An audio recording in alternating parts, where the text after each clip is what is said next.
La cirrosis hepática constituye un estado de desgaste. Es, por tanto, la malnutrición un problema frecuente en pacientes que cursan con este tipo de patología.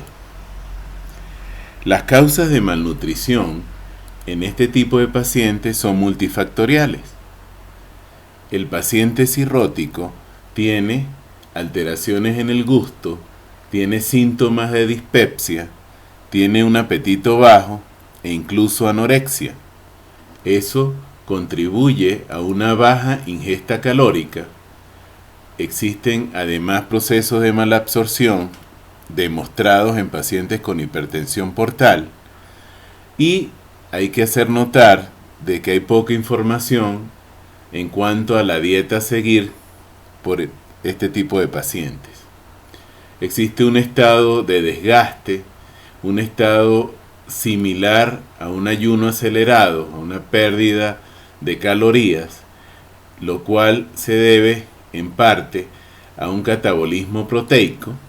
El catabolismo proteico se debe a una disminución en la síntesis de proteína y a un aumento en la degradación de esas proteínas. A eso se agrega un aumento de la gluconeogénesis, disfunción a nivel de la mitocondria, un estado de inactividad física y de hipomovilidad, lo cual lleva a el desgaste muscular. Ese desgaste muscular tiene una relación importante con lo que se conoce como la sarcopenia, que es una pérdida de masa y función muscular que normalmente se aprecia en pacientes viejos, pero que es un hallazgo importante en pacientes con patología hepática crónica. Estos tres términos, el desacondicionamiento, la sarcopenia y el desgaste muscular, están íntimamente relacionados. Se ha demostrado que un gran porcentaje de pacientes de género masculino manifiestan desgaste muscular en comparación con el género femenino, el paciente cirrótico de género femenino, en el cual se aprecia desgaste pero a predominio de las grasas. Es importante destacar también de que este desgaste muscular se debe al aumento del amonio, como veremos más adelante, a la producción de endotoxinas en el paciente cirrótico. Debemos recordar que la cirrosis es un estado de inflamación crónica, muy similar a la obesidad y relacionada con el síndrome metabólico en algunos casos. También existen alteraciones hormonales como la disminución de la testosterona y disminución de la hormona de crecimiento. Lo importante es que este tipo de pacientes que cursan con sarcopenia, con desgaste muscular, etcétera, tienen una sobrevida disminuida, y esa sobrevida disminuida es consecuencia de que el paciente cirrótico tiene un mayor porcentaje de complicaciones, siendo la más frecuente las infecciones bacterianas, la encefalopatía hepática y la citis. Debemos recordar que la cirrosis hepática puede ser clasificada en cirrosis compensada y cirrosis descompensada. El paciente con cirrosis compensada a veces es un paciente asintomático o con síntomas inespecíficos. En ellos, la malnutrición se manifiesta hasta en un 20% de los casos. Esto en contraste con el paciente portador de cirrosis en etapas avanzadas, llamamos cirrosis descompensada, ya es el paciente en el cual existe hipertensión portal y sus complicaciones más frecuentes como el sangrado variceal, la encefalopatía hepática y la citis. Se ha demostrado que en este caso el porcentaje de malnutrición puede llegar hasta un 50%, independientemente de la etiología de la cirrosis. Cuando hablamos de cirrosis de origen alcohólico, el porcentaje de desnutrición puede ser incluso mayor. Por lo tanto, existen factores importantes como la disminución de la ingesta, pérdida de apetito, ascitis e ingesta de alcohol, un estado hipermetabólico que se caracteriza además por la disminución del glucógeno y el desgaste muscular, y un estado de malabsorción que es característico de la colestasis hepática.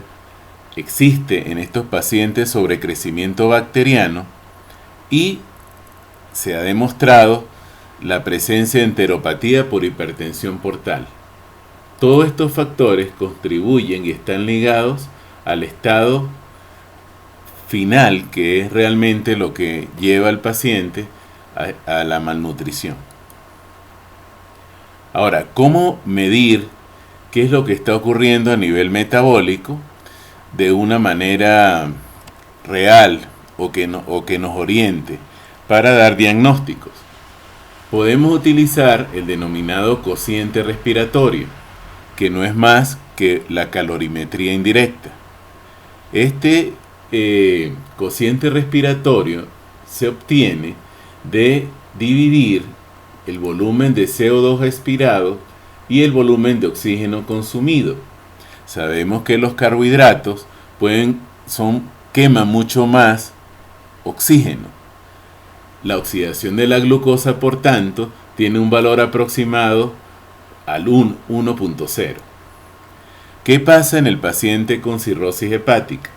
Existe el denominado switch metabólico, en el cual se pasa de la glucosa, de quemar glucosa, a quemar ácidos grasos. Por tanto, se aprecia en este tipo de pacientes una disminución del cociente respiratorio a niveles de 0.7, que coinciden con los niveles a los cuales se oxidan los triglicéridos. En conclusión, el paciente con cirrosis cursa con sarcopenia, que como vamos a ver más adelante es un factor de riesgo para morbimortalidad, pero también puede cursar con adipopenia, que es la pérdida de tejido graso. Esta adipopenia pues se puede ver con mayor frecuencia, como ya lo dijimos en la diapositiva previa, en pacientes de género femenino. El catabolismo pasa de grasas y proteínas, y eso equivale a un ayuno aproximado de 2 o 3 días que corresponde a sujeto sano. ¿Qué quiere decir esto? De que el ayuno en pacientes cirróticos es comparable a un estado de inanición franca en cualquier sujeto, porque tiene el catabolismo dependiente de grasa y dependiente de proteínas. Esto es un hecho que debe tomarse en cuenta cuando vamos a tratar al paciente con el cuadro de cirrosis hepática.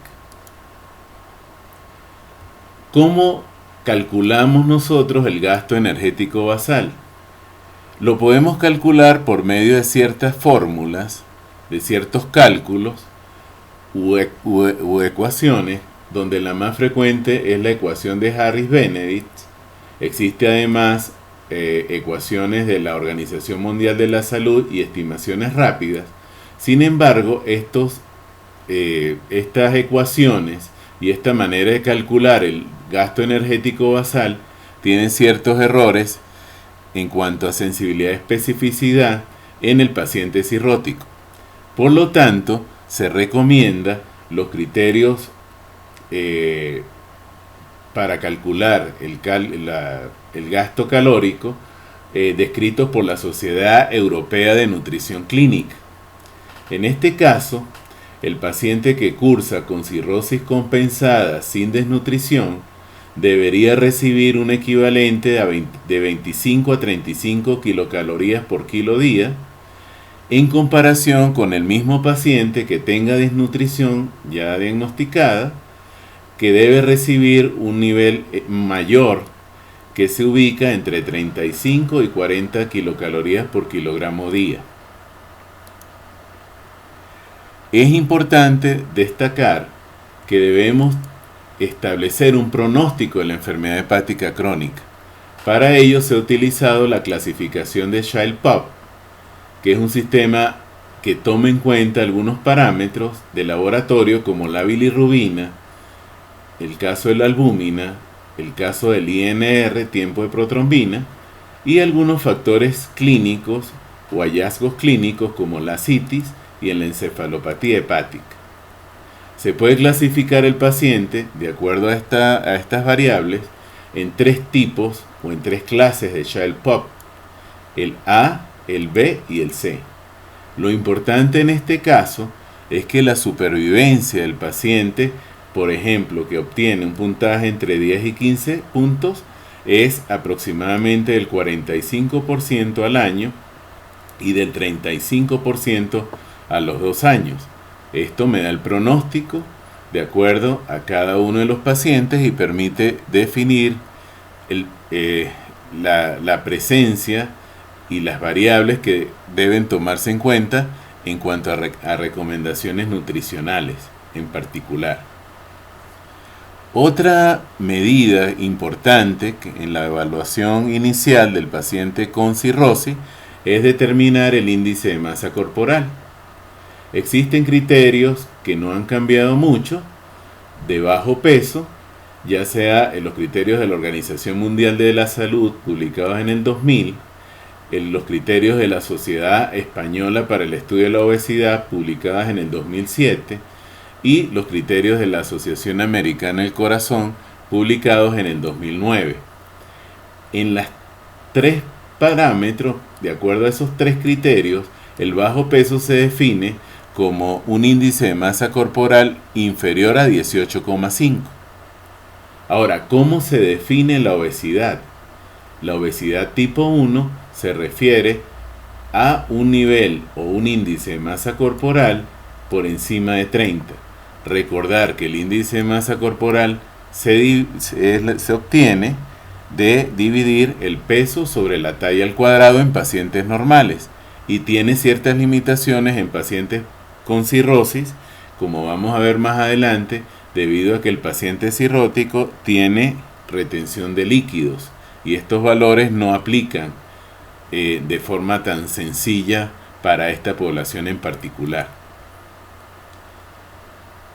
¿Qué paciente tiene riesgo elevado de desnutrición?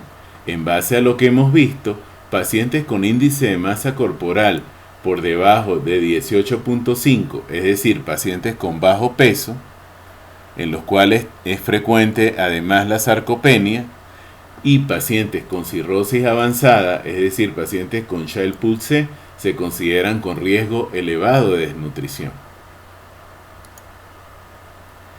La valoración nutricional también, para establecer riesgo, se apoya en ciertos parámetros que son fáciles de obtener a través de herramientas. Dentro de esas herramientas, que son básicamente interrogatorios, se cuentan en los últimos años con el Royal Free Hospital Nutritional Tool, RFH-NPT, que tiene que ver con la índice de masa corporal, con la pérdida de peso, con la ingesta dietética, con la severidad de la hepatitis y la interferencia con la ingesta debido a patologías agregadas como la citis o la retención de líquido. También tenemos el L-DUST, que es un screening tool para enfermedad hepática, en particular para la desnutrición, que toma en cuenta varios parámetros como la ingesta de nutrientes, la pérdida de peso, la pérdida de grasa subcutánea, la pérdida de masa muscular, la acumulación de fluidos y la disminución del estatus funcional. Cuando hablamos del Royal Free Hospital debemos tener en cuenta, fíjense que es un factor pronóstico y clasifica a los pacientes en bajo riesgo, moderado o alto riesgo para malnutrición. Se toma en cuenta en el estadio 1 si la hepatitis es una hepatitis alcohólica aguda, si el paciente está recibiendo alimentación enteral. Si este es el caso, ahí agregamos 6 puntos prácticamente a la escala, casi prácticamente se coloca el paciente en alto riesgo inmediatamente. Es importante para determinar otros puntajes, tener en cuenta si el paciente tiene sobrecarga de líquidos, es decir, si tiene edema periférico o si tiene ascitis, y en base a esto vamos a calcular los riesgos de malnutrición. Cuando el paciente entra en el alto riesgo, él debe ser inmediatamente referido al nutricionista. El manejo debe ser multidisciplinario y se puede hacer este tipo de screening semanalmente. Debe también tenerse en cuenta monitorizar y agregar la ingesta, las 6 comidas que se recomiendan en el paciente cirrótico cuando el paciente tiene un alto riesgo de acuerdo a la escala del Royal Free Hospital. Otro concepto importante es la fragilidad.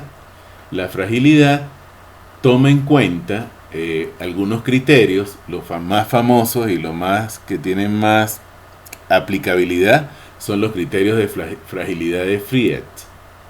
Estos criterios, si existen 3 criterios, se considera que existe fragilidad. Y esto tiene que ver con la vulnerabilidad de cada paciente en particular.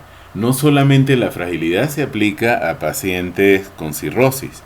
La fragilidad se puede aplicar a pacientes ancianos y toma en cuenta varias variables como que miden la pérdida de peso, como vemos aquí, una pérdida de peso involuntaria de al menos 5 kilos durante el año precedente, tiene un autoinforme de agotamiento, se evalúa la disminución de la fuerza muscular a través del dinamómetro, el paciente puede tener una actividad física reducida o una velocidad lenta para la marcha. Factores importantes en cuanto a vulnerabilidad, entonces se genera o se evalúa el desbalance energético, la pérdida de peso y la presencia de sarcopenia. Es importante también en la historia nutricional, en la valoración del paciente con cirrosis, obtener una buena historia nutricional, porque ya sabemos que el paciente tiene una disminución de las proteínas, tiene una disminución del glucógeno, una disminución de la albúmina y un gasto energético elevado. Esto es lo que lleva al consumo de la masa muscular. La inmunonutrición es otra rama que tiene que ver con el estímulo del sistema inmune a través de ciertos alimentos. Esto se ha estudiado mucho la inmunonutrición en pacientes que se han sometido a trasplante. Es el uso de ciertas sustancias como la arginina y el omega 3. En cuanto al omega 3 hay que hacer notar de que existen trabajos que su uso no ha sido, quizás ha sido deleterio o ha tenido influencia no muy buena, porque cuando se ha ingerido o se indica omega 3 en pacientes, en ciertos tipos de pacientes, aumentan los tiempos de coagulación. Entonces no existe alguna controversia en el uso de omega 3 en pacientes con cirrosis. Hablar de sarcopenia es importante porque el paciente que tiene sarcopenia tiene un peor pronóstico. Ya sabemos que la sarcopenia es la pérdida de la masa muscular. Sabemos que ocurre en el 30 al 70% de pacientes cirróticos. La mayoría de las terapias se focalizan en la deficiencia de nutrientes y no han demostrado una efectividad elevada en su tratamiento. Tiene que ver la sarcopenia con el amonio. El amonio se considera un mediador del eje hígado-músculo. También se ha demostrado que la sarcopenia tiene que ver con las alteraciones hormonales que ya describimos, como la disminución de la testosterona y la disminución de la hormona del crecimiento. ¿Cómo se diagnostica la sarcopenia? Existen métodos diagnósticos comprobados como la tomografía computarizada a nivel de la L3, que de acuerdo a ciertos programas de software permite determinar la cantidad de músculo y se puede descartar, tiene buena sensibilidad y especificidad, y tiene algunas limitaciones básicamente relacionadas con el precio y la accesibilidad a este tipo de estudios. Otras medidas: la circunferencia muscular media de brazo y de tríceps, la absorciometría dual con rayos X conocida como DEXA, la impedancia bioeléctrica tetrapolar. Fíjense que el amonio tiene que ver con la sarcopenia. Y tiene que ver, ¿por qué? Porque el amonio tiene que, a través de ciertas vías, puede aumentar la secreción de miostatina, y esa miostatina conlleva a una inhibición en la síntesis de las proteínas. El amonio también tiene que ver con otros pasos, con alteraciones como en el metabolismo y en la absorción de ciertos aminoácidos de cadena ramificada. Tiene que ver con cómo va funcionando la mitocondria, por eso hablamos de disfunción mitocondrial, y con la vía de la glucogénesis, etc. Entonces el amonio es uno de los más implicados en la producción de sarcopenia. Hablamos también de que la obesidad, que se entiende como un índice de masa corporal por encima de 30, está relacionada con la cirrosis. ¿Y por qué está relacionada con la cirrosis? Porque en los últimos años se sabe de que los procesos de esteatosis hepática pueden llevar a esteatohepatitis, y eso es una vía común para la hepatopatía crónica. Es importante determinar si la obesidad es una obesidad sarcopénica. ¿A qué llamamos obesidad sarcopénica? A la presencia de sarcopenia más esteatosis, diabetes o alcoholismo. La presencia de obesidad no descarta malnutrición. En el caso de la citis, nosotros, para calcular el índice de masa corporal, debemos tener en cuenta de que la citis leve debemos tener en cuenta de que el 5, el 10 o el 15% de peso se agrega de acuerdo al grado de la citis. Podemos sumar también el 5% cuando existe edema en las extremidades. Hay un término importante, por eso digo, es que es el índice de masa corporal con peso seco. El peso seco se calcula de acuerdo a estos parámetros en kilogramos y se divide entre la talla al cuadrado. Siempre lo más importante para el nutricionista y para el médico general es tratar de disminuir de peso en el paciente entre un 5 a un 10%. Es decir, debe hacerse una restricción moderada de proteínas y de calorías, pero en cuanto al ejercicio físico no existen trabajos sobre qué ejercicio es más adecuado, si el aeróbico, si el ejercicio anaeróbico o la combinación de ambos. Y también tiene que ver mucho con la duración del ejercicio. Las recomendaciones se basan en una valoración nutricional rápida a todos los pacientes con cirrosis. Insisto de que el riesgo está aumentado en estos pacientes de malnutrición. Si el riesgo de malnutrición es alto, es decir, cuando el índice de masa corporal está por debajo de 18,5 o un Child-Pugh C, si el paciente es obeso, considerar otros factores como la retención de líquidos, se debe establecer el grado de sarcopenia, se debe realizar una tomografía de ser posible con el objeto de determinar la sarcopenia de una forma mucho más objetiva, determinar la función muscular y, como les dije, la historia nutricional. La historia nutricional básicamente significa decirle al paciente que escriba qué dieta consume en un periodo aproximado de 24 horas. Existen varias formas de hacerlo. En resumen, el paciente con enfermedad avanzada, hepatopatía crónica avanzada, el paciente con cirrosis hepática, lo primero que debemos hacer es calcular el score de Child-Pugh, Si el paciente está en un Child C, inmediatamente catalogarlo como un paciente de alto riesgo para malnutrición. Si el paciente tiene alto riesgo, debemos demostrar si tiene o no sarcopenia a través de la tomografía y otros exámenes, como la impedancia o el DEXA, si no hay retención de fluidos. Si diagnosticamos la sarcopenia, debemos tratarla. Ahora, si el paciente está en estadios menos avanzados de la enfermedad, es decir, Child A o Child B, debemos calcular el índice de masa corporal. El índice de masa corporal, como les digo, esto es un resumen de lo que hemos venido hablando, debemos estimar si el paciente tiene retención de líquido, estimar el peso seco, de ser necesario, y si él se ubica entre 18,5 y 29,9, hacer un screening para determinar si existe malnutrición.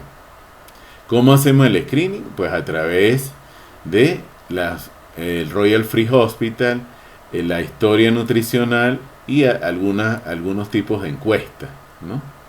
Eso se puede hacer y lo hace de hecho el nutricionista cuando tenemos un riesgo medio.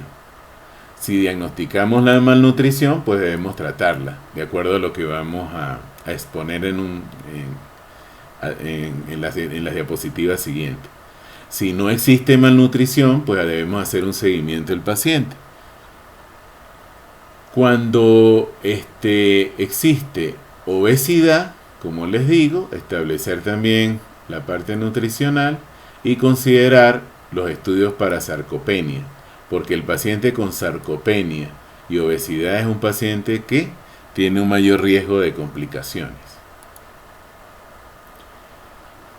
¿Cuáles son los requerimientos de este tipo de pacientes en cuanto a los requerimientos nutricionales? Debemos recordar que el aporte de energía requiere un balance del gasto total de energía, es decir, el gasto de energía en reposo, la termogénesis relacionada con los alimentos y el gasto de energía relacionada con el ejercicio. El gasto total de energía más o menos se ubica entre 28 a 37,5 kilocalorías por kilo por día. La ingesta de proteínas para mantener un balance nitrogenado adecuado debería estar más o menos en 0,8 gramos por kilogramo día. Se recomienda en este tipo de pacientes una ingesta proteica aproximada de 1,2 a 1,5 gramos por kilogramo día. No se deben restringir proteínas. Al principio se pensaba, y en los últimos años se piensa, de que el restringir proteínas ayudaba a prevenir, o por lo menos a no empeorar la encefalopatía hepática. Este criterio ha cambiado en los últimos años. No se deben restringir proteínas en pacientes con procesos con cirrosis hepática. ¿Qué debemos garantizar en estos pacientes? Debemos garantizar una adecuada ingesta calórica, es decir, mantener una ingesta entre 35 y 40 kilocalorías por kilo. Debemos garantizar al paciente una adecuada ingesta proteica, oscilando aproximadamente entre 1,0 y 1,5 gramos por kilo. Debemos garantizar comidas y frecuencia, es decir, garantizar entre 6 y 8 comidas día con una variedad de macronutrientes adecuados. Y otro punto importante, la calidad proteica. Las proteínas se recomienda que deben ser basadas en proteínas de origen vegetal o lácteos. Se debe evitar la proteína de origen animal.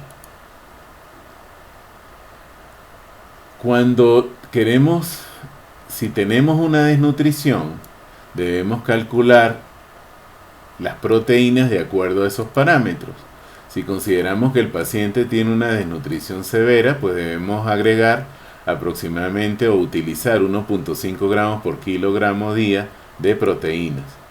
Los carbohidratos o hidratos de carbono deben representar aproximadamente entre un 45 y un 65% de la ingesta calórica. El sodio aproximadamente 2 gramos y los líquidos 1 ml por kilocaloría por día. El sodio tiene que ver mucho con la presencia o ausencia de ascitis. Se debe restringir sodio cuando la ascitis es moderada a 1,5 gramos y cuando es severa a 1 gramo diario. Esto es importante porque si restringimos sodio a pacientes que no tienen ascitis o que tienen una ascitis leve, eso implica de que el paciente, la comida no sea apetecible y no estamos logrando nada. Entonces la restricción de sodio debe limitarse a pacientes que tienen ascitis y debemos determinar el grado de la ascitis. Igual pasa, por ejemplo, con el caso de las proteínas. Ya vemos de que no hay que limitar las proteínas, ¿no? Y la fibra debe utilizarse aproximadamente entre 25 y 35 gramos. Si el paciente está con tratamiento, está recibiendo lactulosa, debemos utilizar aproximadamente 25 gramos. Y si no está recibiendo lactulosa, aproximadamente 45 gramos de fibra. La sarcopenia, bueno, insisto en esto porque es factor pronóstico. El músculo esquelético es el mayor depósito de proteínas en el cuerpo. Existen factores predisponentes, la edad, el sexo, el grupo étnico y la etiología de la cirrosis, ya sea colestasis o alcohol. Y existe en la sarcopenia una reducción de aminoácidos de cadena ramificada. Esa reducción de aminoácidos pudiese implicar que el aporte de aminoácidos de cadena ramificada pueda ser una opción en el manejo de este tipo de pacientes. Ya vemos entonces que el exceso del amonio, la hipertensión portal, el CHUM, produce alteraciones ya conocidas y descritas como los procesos de la testosterona, la disminución de la testosterona, del hormona de crecimiento. Tiene un estado de desgaste con disminución de aminoácidos intermediarios, etc. Aparece la miostatina, aparecen las endotoxinas, aparece el zinc y aparecen los antibióticos, aparece la disfunción mitocondrial, todo lo cual lleva a la proteostasis y a la pérdida de masa muscular. Se pierde masa y se pierde función del músculo. La sarcopenia es un proceso entonces multifactorial que tiene que ver con la ingesta inadecuada, la presencia de ascitis, pérdida del apetito, el sabor, el gusto en el paciente cirrótico está alterado y esto probablemente se deba a una deficiencia del zinc. La dependencia del alcohol, en el caso de la mala absorción, como ya dijimos, a veces se puede asociar la cirrosis a pancreatitis crónica, el sobrecrecimiento bacteriano, los procesos de hemorragia digestiva que llevan a hipermotilidad y a la pérdida de proteínas. Y este estado hipermetabólico importante que se aprecia en el paciente cirrótico.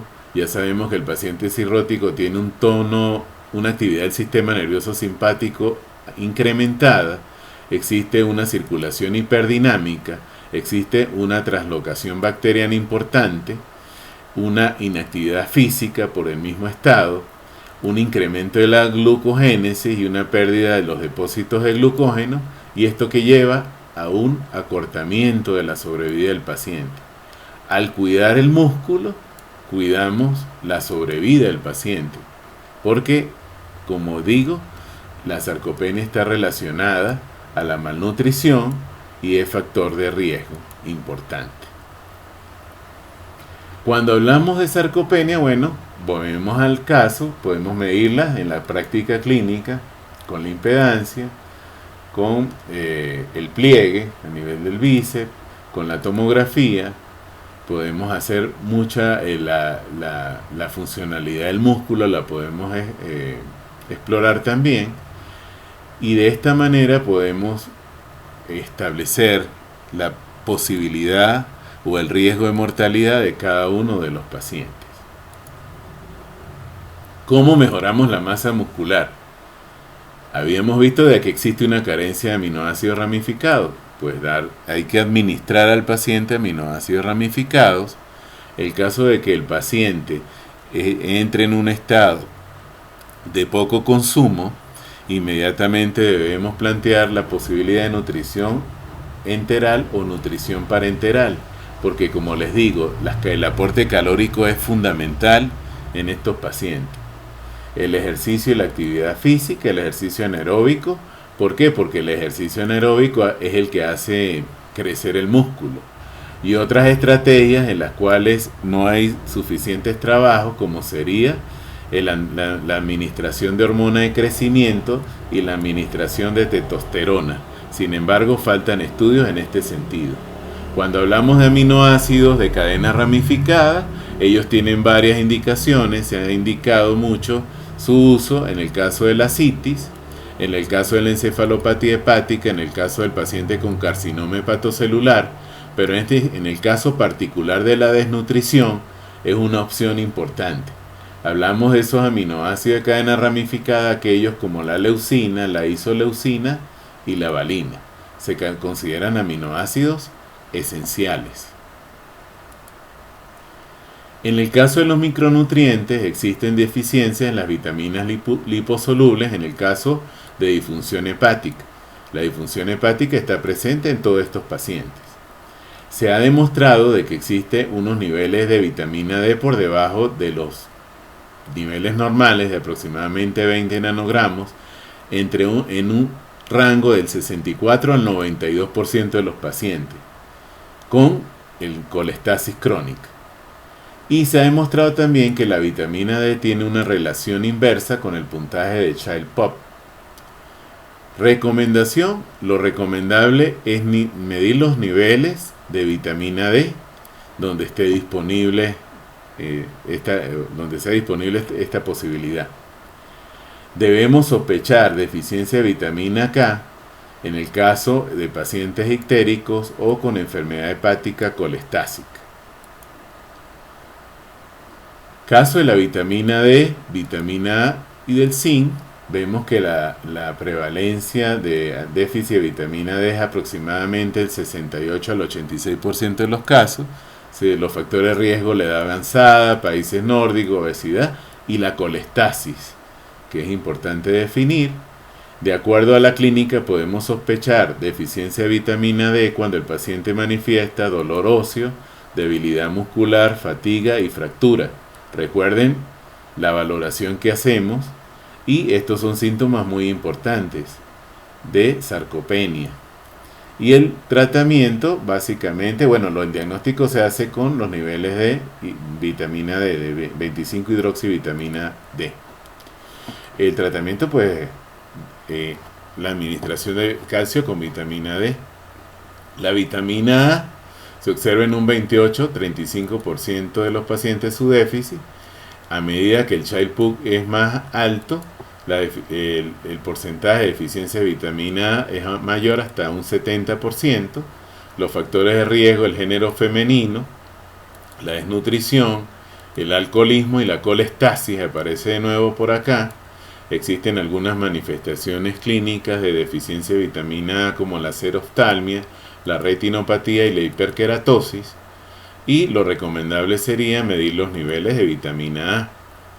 En el caso del zinc, el 83% de los cirróticos tienen deficiencia, la cual aumenta en la medida que aumenta el Child.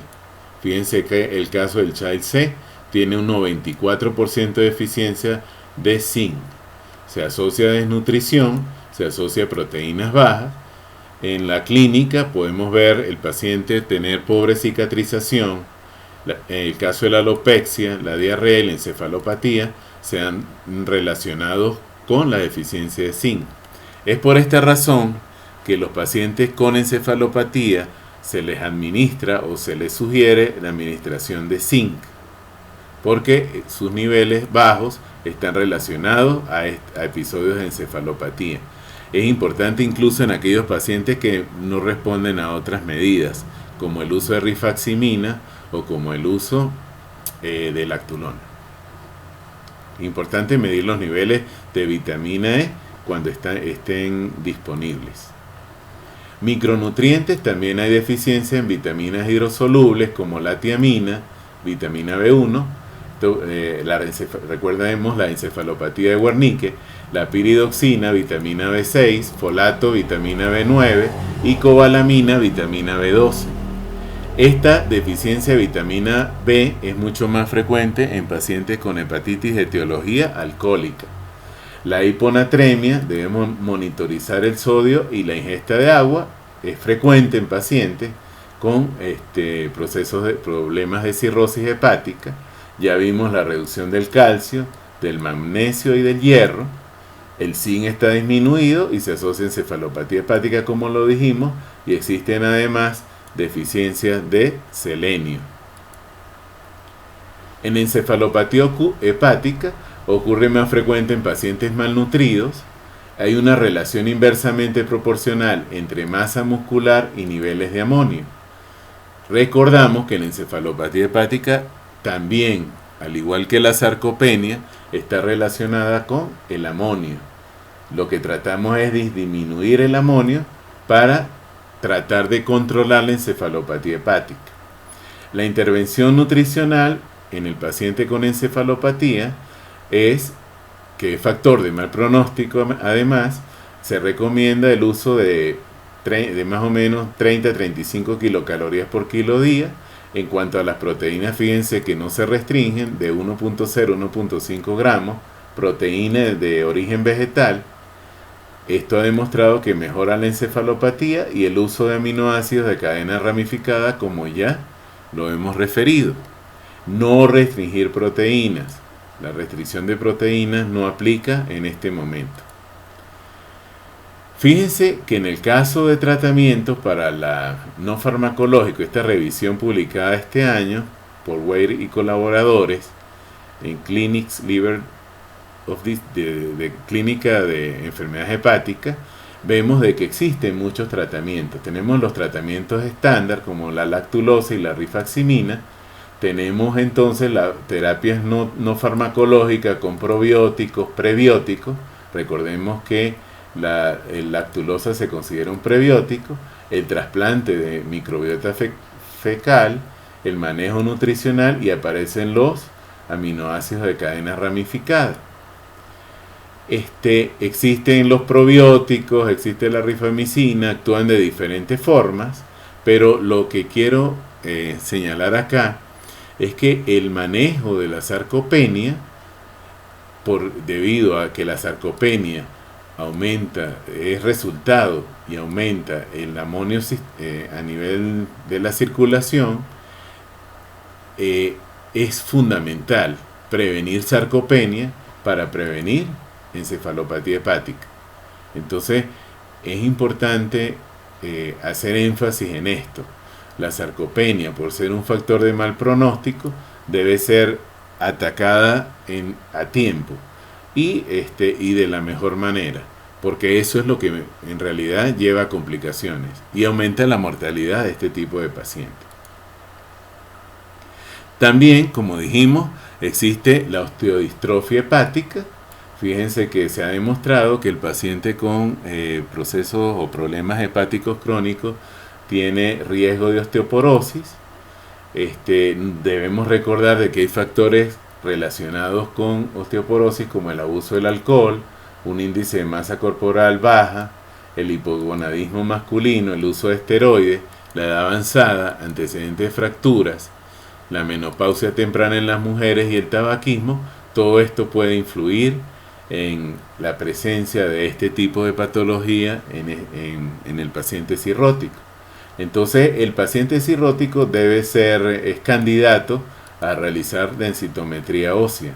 Si la densitometría ósea se demuestra la presencia de osteoporosis, debemos tratar esa patología.